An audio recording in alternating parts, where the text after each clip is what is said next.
गुंतवणूक करा नक्की, भविष्य राहील सुरक्षित.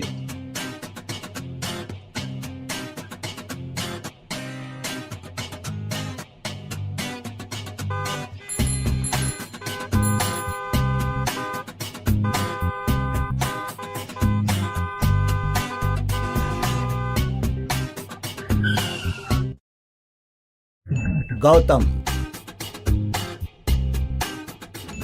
गिरीश. ओ हॅलो, माझ्या गाडीचा एवढा मोठा हॉर्न ऐकू येत नाही का?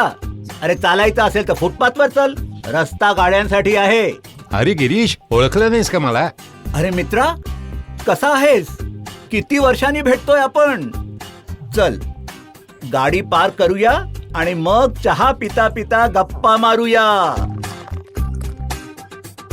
होय रे, चल चहा पिऊया. कॉलेजच्या दिवसांच्या आठवणी काढूया. चल कटिंग चहा पिता पिता.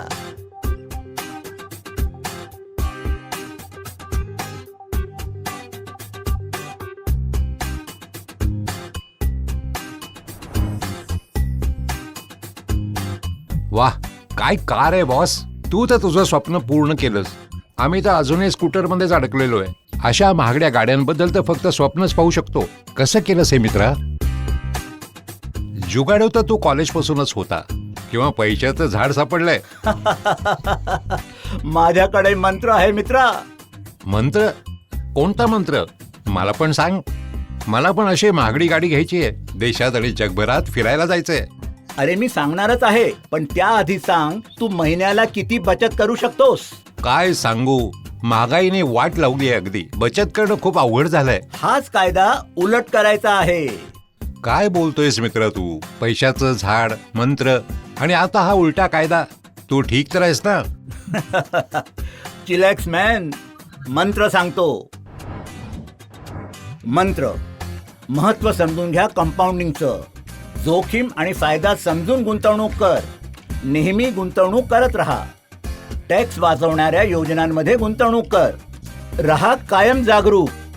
आपल्या गुंतवणुकीसाठी शिस्त ठेव. काय मस्करी करतोयस यार? छोटी छोटी बचत करून काय मोठी आणि महागडी गाडी येते का?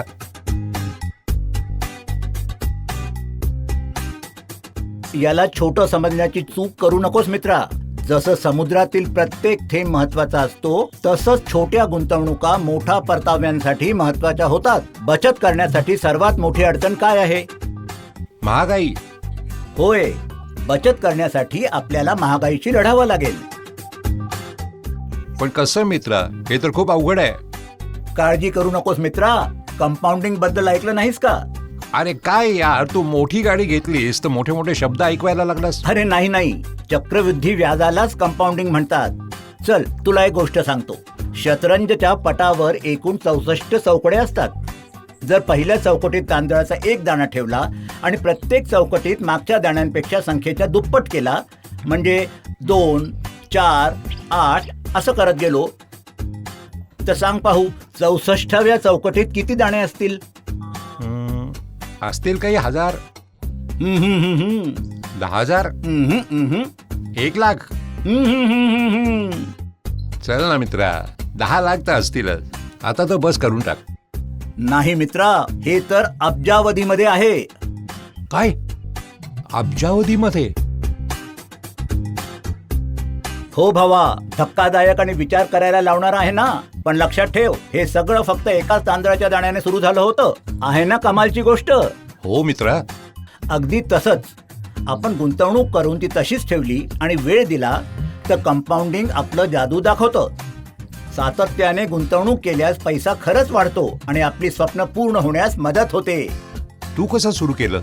सगळ्यात आधी मी माझी आर्थिक उद्दिष्ट ठरवली. मग ती लक्षात ठेवून पहिल्याच पगारापासून गुंतवणूक सुरू केली. सुरुवात लहान गुंतवणुकीने केली आणि हळूहळू ती वाढवत गेलो. गुंतवणूक करताना मी 3 गोष्टींचा विचार केला. एक तर परतावा. माझा पैसा कुठे चांगल्या पद्धतीने वाढेल ह्याची जाणीव ठेवली. दुसरं जोखीम. अपेक्षित परताव्यासोबत असलेल्या अनिश्चिततेचं आकलन केलं. लक्षात ठेव, परतावा आणि जोखीम बरोबर चालतात. परतावा जास्त तर जोखीम पण जास्त. तिसरं तरलता. आर्थिक गरज पडल्यास गुंतवलेला पैसा पटकन काढता येईल का ह्याचा विचार केला.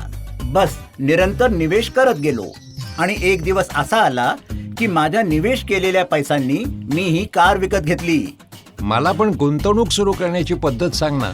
नक्कीच मित्रा, तू म्युच्युअल फंड्स किंवा शेअर मार्केटमध्ये गुंतवणूक सुरू करू शकतो, पण प्रत्येक गुंतवणुकीसोबत असलेल्या जोखमींना लक्षात ठेव. बाजार जोखमीच्या अधीन आहेत. म्युच्युअल फंड्समध्ये गुंतवणूक सुरू करण्याचा एक चांगला पर्याय म्हणजे सिस्टमॅटिक इन्व्हेस्टमेंट प्लॅन. अधिक माहितीसाठी www.mfindia.com वेबसाईटला भेट दे. ठीक आहे भाऊ, एकच काही अजून गुंतवणुकीचे पर्याय सांग ना.